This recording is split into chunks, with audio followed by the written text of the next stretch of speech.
विधिमंडळाच्या कामकाजादरम्यान आज महादेव जानकर यांच्या राजीनाम्यासाठी विरोधक आक्रमक झालेत। काँग्रेस, राष्ट्रवादी काँग्रेसने सभागृहाबाहेर आणि सभागृहाच्या आतही आज निदर्शनं केली।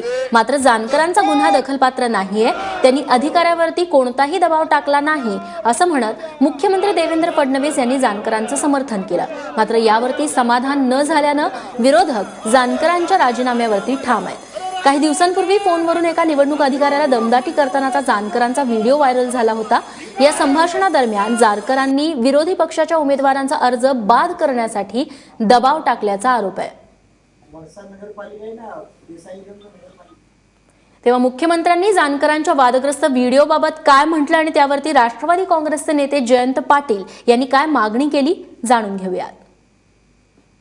इलेक्शन कमिशनला जो खुलासा केला त्या खुलास्यामध्ये त्यांनी हे अतिशय स्पष्टपणे नमूद केलं आहे की मी फोन केला, मी कुठलाही दबाव टाकला नाही, मी त्याच्याकडनं माहिती घेतली।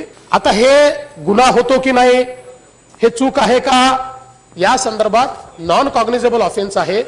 155 प्रमाणे सीआरपीसीच्या कोर्टासमोर ते जाईल। कोर्टाला जर त्या ठिकाणी वाटलं की बाबा याच्यात काही चूक आहे तर कोर्ट त्या संदर्भात आदेश देईल। कोर्ट जो आदेश देईल त्याप्रमाणे आपण करू। आता त्याच्याकरता आपण अगदी त्यांना एवढं या ठिकाणी अगदी आता राजीनामाच द्या, आताच घरी जा असं म्हणणं योग्य नाहीये।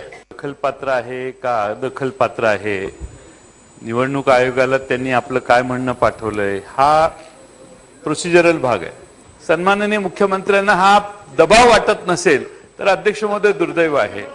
त्यामुळे अध्यक्ष महोदय नैतिकता, ज्या नैतिकतेवर भारतीय जनता पक्षाची सगळी व्यवस्था अवलंबून आहे त्या नैतिकतेला धक्का पोचतोय आणि त्यामुळे नैतिकतेच्या आधारावर श्रीयुत जानकर यांना मंत्रिमंडळातून तात्पुरतं का होईना आपण बाजूला करा आणि किमान सभागृहाच्या चर्चेत त्यांना भाग घेण्यापासून परावृत्त करा।